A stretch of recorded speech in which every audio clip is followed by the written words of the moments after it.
Comme l'histoire nous l'apprend, signer la paix est presque plus difficile que de déclarer la guerre.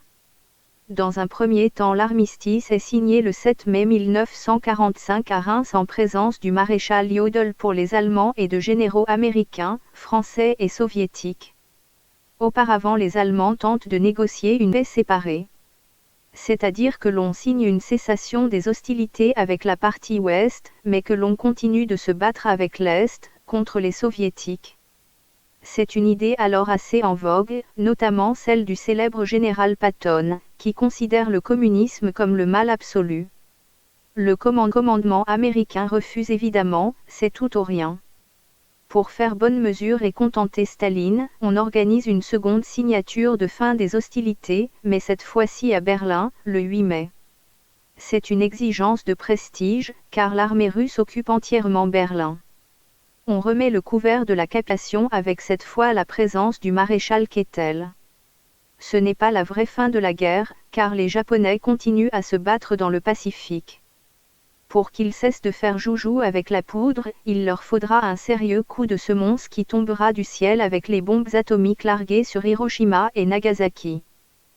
Cette fois, c'est vraiment la fin le 2 septembre quand les Japonais signent la capitulation définitive. Comme décidé à la conférence de Yalta en février 1945 entre Churchill, Roosevelt et Staline, le partage de l'Europe peut commencer, une zone d'influence américaine à l'ouest et une soviétique à l'est et aussi une certaine guerre froide. Après bien des péripéties, elle aboutira à l'Europe que l'on connaît aujourd'hui. La guerre froide, c'est justement la bonne occasion pour réchauffer les jambes avec des bas nylon. Ils vont régner en maître pendant 20 ans et vont devenir l'accessoire de mode pour montrer et être vus. Mais tout ne va pas aussi vite.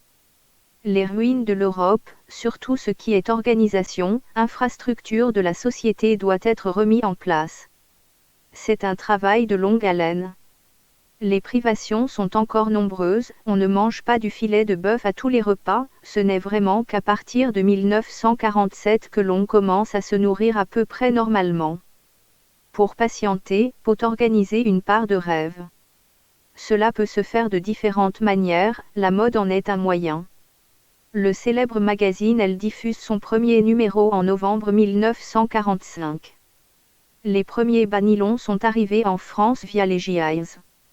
On ne peut pas encore s'en procurer comme on veut, alors celui qui en possède peut pratiquement obtenir ce qu'il veut en agitant une paire à bout de bras. Les suites immédiates de la guerre ont une conséquence directe sur le vêtement. Les dames qui ont vécu cette époque se rappellent que la longueur des jupes n'a jamais été aussi courte, on est souvent au-dessus du genou. Ce n'est pas une soudaine envie d'exhibitionnisme qui en est la cause, mais la pénurie de tissus. Nul doute que quelques-uns de ces messieurs trouvèrent cela charmant. Un événement d'actualité s'incruste dans la mode. En juin 1946, le premier essai atomique a lieu dans le Pacifique sur un atoll appelé Bikini. Les Américains estiment sans doute que la bombe mérite quelques perfectionnements, elle ne fait pas encore assez de dégâts, alors boum. Un petit malin du nom de Louis Réard présente à Paris le premier maillot de bain de 2 pièces qu'il appelle, devinez, Bikini. C'est une bombe après la bombe. Ceux qui sont pour sont unanimes pour complimenter, ceux qui sont contre pour crier au scandale. Ils y voient rien de moins que des sous-vêtements qui seraient devenus visibles sous l'effet de la radioactivité, dirons-nous pour plaisanter. Bien sûr, n'allons pas imaginer que toutes les dames et jeunes demoiselles de France et de Navarre et même au-delà, l'adoptent sans concession. Mais le ver est dans le fruit et si qu'il le bouffe tout, il ne va pas s'écouler des siècles, quelques années avant qu'il ne devienne courant. Christian Dior, dont le nom commence à être connu, lance sa marque en 1946. En quelques années, elle deviendra un empire.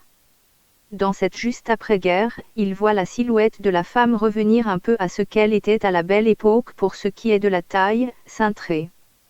Pour le reste, c'est plus libéré, épaules dénudées, poitrine apparente.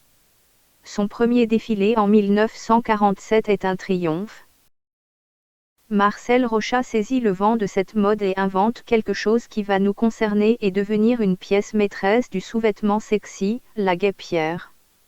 Pendant de ce corset qui alimenta une bataille qui ne fit ni vainqueur, ni vaincu, il devait bien se rappeler au souvenir de chacun. Évidemment son nom est inspiré de guêpes dont la taille fait pâmer celles qui ont des centimètres superflus. C'est une version allégée du corset, les effets sans les inconvénients pourrait-on proposer. Il permet de choisir librement la compression que l'on veut exercer sur le corps, son but n'est pas de tricher avec la taille si on ne le désire pas. Une main tenue un peu lâche ne choquera personne si c'est l'option choisie. Il se posera immédiatement comme objet d'un certain luxe et il ne figurera pas par défaut dans tous les tiroirs de lingerie personnelle. Son rôle et son impact sera assez modéré à son avènement, mais elle reviendra en force dans les années 80, souvent en version minimaliste, mais son succès ne s'est pas démenti depuis. Le jupon, une pièce vestimentaire quelque peu oubliée, refait son apparition. Il ne s'agit plus d'en mettre plusieurs couches comme à la Belle Époque ou dans les cours royales. Reste une pièce au style froufroutant affichant le bas de la robe en forme de parapluie. Cette silhouette sera très populaire jusque vers la fin des années 50 et collera aux jeunes amatrices de rock and roll qui le font voler en dansant. De nos jours encore, une danseuse de rock and roll qui veut glorifier le pur rock and roll, se doit de le danser jupon au vent et même porter de vrais bas. C'est certainement la musique la plus liée avec le vrai bas nylon aujourd'hui. Encore un cas où l'histoire s'incruste dans la mode. En référence au cardinal Richelieu, les sous-vêtements masculins éminence vont casser la baraque et même dans un certain sens, la braguette. Georges Jonathan et Gilbert Civelle importent de Suisse un métier à tisser qui offre une nouvelle manière de tisser encore inconnue ici, le petit point noué. Reprenant une méthode utilisée par les gauchos, ils mettent au point le slip avec une poche, plus connu sous le nom de slip kangourou. Cette manière qui facilite le déballage de ces outils, connaîtra et assurera un premier grand succès de la marque. En matière d'emballage, le slip est présenté sous emballage individuel rendant le produit visible, ce qui est une petite révolution en 1947. Ces années d'après-guerre rendent possible toutes les audaces, on entre dans l'ère du marketing, un genre de guerre où le vainqueur est celui qui vend le mieux. Aussi à cette époque. 1946, premier festival de Cannes qui consacre un film directement inspiré par la Résistance, La bataille du rail de René Clément. 1947, mariage de la future reine Élisabeth avec son cousin, pas de divorce en vue. Création de l'État d'Israël.